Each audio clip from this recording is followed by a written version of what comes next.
बात करते हैं लोकसभा उपचुनाव के दूसरे रण क्षेत्र की, यानी रामपुर की। रामपुर को आजम खान का गढ़ माना जाता है, लेकिन इस बार उनकी मुश्किल बढ़ने वाली है, क्योंकि नवाब काजिम अली खान, जिन्हें नावेद मियां के नाम से जाना जाता है, उन्होंने भाजपा के प्रत्याशी को समर्थन का ऐलान कर दिया है। नवाब परिवार का रसूख रामपुर की राजनीति में काफी मजबूत रहा है। ऐसे में अगर काजिम अली खान की रणनीति पास हुई तो आजम खान के सामने दिक्कत पैदा हो सकती है, क्योंकि इस उपचुनाव में आजम खान की सियासी ताकत का अंदाजा लगाया जा रहा है।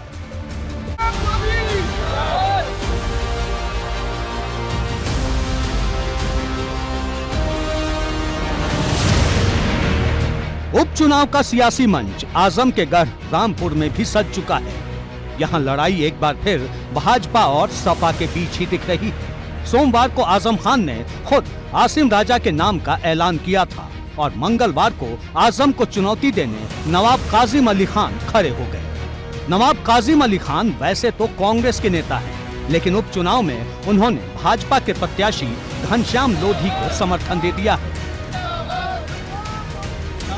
ये मैंने फैसला किया है और ये मेरा हाईकमान, कांग्रेस हाईकमान भी जानता है कि मैं किसी भी हालत में आजम या उसके प्रत्याशी को सपोर्ट नहीं करूंगा, उसका मैं विरोध करूंगा। तो ये कोई नई बात नहीं है और उसके विरोध में मैं भाजपा के प्रत्याशी को सपोर्ट करूंगा। काजिम अली खान रामपुर के नवाब परिवार से हैं। इतिहास के पन्ने पलटे जाएं तो रामपुर में नवाब खानदान का बड़ा सियासी रसूख रहा है, लेकिन पिछले कुछ सालों से नवाब काजिम अली खान और उनके हमजा मियां को चुनाव में हार ही नसीब हो रही है। इस बार भी काजिम अली खान कांग्रेस के टिकट पर उपचुनाव लड़ना चाहते थे, लेकिन कांग्रेस ने चुनाव में न उतरने का ऐलान किया तो काजिम अली खान का इंतजार और बढ़ गया। काजिम अली खान ने प्रियंका गांधी वाड्रा को नाराजगी वाली चिट्ठी भी लिखी है। और अगर आजम या उसके परिवार का कोई सदस्य नॉमिनेशन करता तो मैं इंडिपेंडेंट नॉमिनेशन करता। आपने तो पर्चा भी खरीद लिया? मैंने खरीदा था, पूरी तैयारी थी। मैंने निर्वाचन अधिकारी से 2:30 और 3 बजे के बीच का समय भी ले लिया था कि मैं आके पर्चा भरूंगा। और हमारे साथ वरिष्ठ पत्रकार हेमंत तिवारी जी लगातार जुड़े हैं। हेमंत जी, रामपुर के जंग को किस तरह से देखते हैं? आजम खान का सियासी रसूख, सियासी वजूद दांव पर है, दूसरी तरफ बीजेपी ने भी दांव चला है और अभी आपने देखा कि वहाँ नवाब खानदान, हालांकि उनकी अदावत और आजम खान की अदावत किसी से छिपी नहीं है, वो भी बीजेपी प्रत्याशी के समर्थन में उतर आए। क्या कहना है आपका? देखिए, अभी थोड़ी सी मुश्किल भरी सीट है समाजवादी पार्टी के लिए, शुरू से लग रहा था और आमतौर पर माना जाता था कि खान साहब के परिवार से किसी न किसी को आना पड़ेगा। कहा गया कि उनकी बेगम ने मना कर दिया चुनाव लड़ने से। कैंडिडेट आजम खां के ही है, जाहिर सी बात है। आजम खां की पूरी ताकत लगेगी, ये भी बात साफ है। आजम खां की हैसियत का भी इम्तहान होगा, यही बात है, क्योंकि अब वह बातें पर्दे के पीछे चली गई जिसमें कहा जाता था कि चाचा आजम जो हैं भतीजे अखिलेश यादव से नाराज़ हैं। अब नाराज़गी अगर हो भी तो उस नाराज़गी कोई मायने इसलिए नहीं है क्योंकि वो अपने ही पसंद के कैंडिडेट के लिए अब वोट मांगने लगे हैं। एक बड़ी बात जो इस चुनाव में मुझे नज़र आती है, और रोहित जी बड़ी गंभीर है। गंभीर क्या बात है? हमने एबीपी गंगा पर कितनी बार चर्चा किया है जी। जब 2022 के असेंबली इलेक्शन चल रहे थे और केंद्रीय गृह मंत्री से लेकर के उत्तर प्रदेश के मुख्यमंत्री ये जाते थे, जब खतौली के आगे बढ़ते थे, यानी कि जब कैराना इलाके में, शामली इलाके में पहुंचते थे, मुजफ्फरनगर पहुंचते थे, सहारनपुर पहुंचते थे, तब ये वही चचा जान, अब्बा जान, सारी जान वाली बातें करते थे। हम आप कहते थे फालतू की बात है, अपोजिशन कहता तो कुछ असर हो नहीं रहा। लेकिन मैं मुकम्मल एक बात कहता रहा और आपसे मेरी चर्चा होती रही रोहित जी कि एक पोलराइजेशन चल रहा है, एक पोलराइजेशन चल रहा है, वो लोकल पोलराइजेशन चल रहा है। स्थानीय आधार पर प्रतिक्रिया स्वरूप एक पोलराइजेशन चल रहा है। पोलराइजेशन खाली दंगों की बात नहीं होता जी, पोलराइजेशन तो माहौल देख के तत्काल होता है। मुझे जो समझ में आ रहा है इस बार, जिस हिसाब से कैंडिडेचर दिया, ध्यान रखिएगा घनश्याम लोधी एक वक्त समाजवादी पार्टी में थे और आजम खां के काफ़ी पसंदीदा लोगों में रहे। उनसे पहले कल्याण सिंह जी के बड़े प्रिय वफादार जी कार्यकर्ता रहे।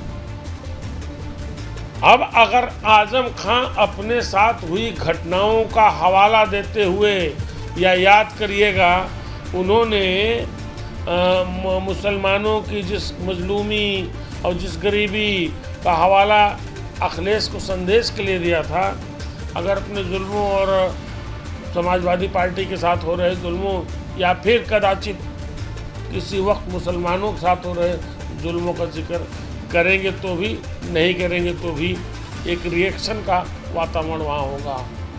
आप जानिएगा 2 ऐसे असेंबली सेगमेंट हैं जहाँ आजम खां का पूरा वर्चस्व है, अच्छा खासा वर्चस्व है जी, और वहाँ मुसलमान मतदाताओं की संख्या भी ठीक ठाक है। परंतु जो बाकी हैं वहाँ का रिएक्शन, क्योंकि और कोई दावेदार नहीं है, यहाँ बसपा नहीं है, यहाँ कांग्रेस नहीं है, यहाँ सीधी लड़ाई है।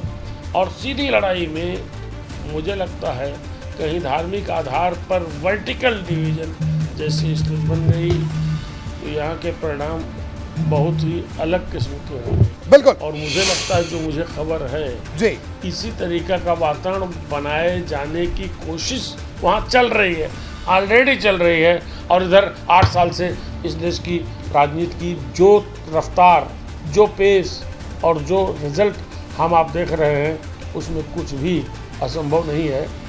और ऐसी सूरत अगर असंभव नहीं वाली आई तो मुझे लगता है कि आजमगढ़ में जितनी दिक्कतें हैं, रामपुर में दिक्कतें बढ़ जाएगी। ध्यान रखिएगा। बिल्कुल। वही रामपुर है। यानी हेमंत जी, इस बार का ये चुनाव, दोनों जो उपचुनाव हैं, एक तरफा बिल्कुल नहीं है, दोनों चुनाव बड़े रोचक हैं। फाइनल कमेंट बड़े संक्षेप में हेमंत जी। मुतासिर रही है ऐसी सूरत में, यहाँ के परिणाम चौंकाने वाले हो सकते हैं और समाजवादी पार्टी को बहुत ज़्यादा मेहनत करने की यहाँ ज़रूरत पड़ेगी। ठीक है, चलिए नवेद मियाँ के पास हो सकता है पार्टी के वोट न हो, सारी चीज़ें न हो, लेकिन 1000, 2000, 10,000, 5,000 वोट उनके हर कंस्टिट्यूंसी में हैं। तो जो इनसे नाराज़ रहे हैं, माफ़ कीजिएगा, पूरा रामपुर आजम खां को सर माथे नहीं बैठाता है जी।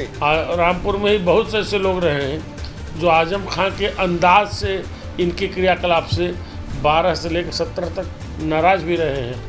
उसमें मुस्लिम भी है, खालिश हिंदू नहीं है। तो ऐसी सूरत में एक बड़ी कठिन लड़ाई। और दूसरा ध्यान रखिएगा, भारतीय जनता पार्टी ने विशुद्ध ओबीसी किसान यानी लोध, जिनके नाम में डायरेक्ट लोधी लिखा हुआ है, घनश्याम, उनको टिकट दिया है। तो अपर कास्ट, ओबीसी में खास तौर से लोध, आजम से नाराज लोग, कांग्रेस की कोई बात ही नहीं। अगर कैंडिडेट लड़ता तो भी क्या लड़ता, सबको पता है। ऐसी सूरत में मुश्किलें मुझे लगता है कि समाजवादी पार्टी के लिए हैं, वैसे भी आमतौर पे बिल्कुल। तो हेमंत जी, बिल्कुल कुल मिलाकर ये कहा जाए, जो आपने कहा कि आजमगढ़ हो या रामपुर, दोनों ही सीटों पर जो मुकाबला है बड़ा दिलचस्प देखने को मिलेगा, कांटे की टक्कर है।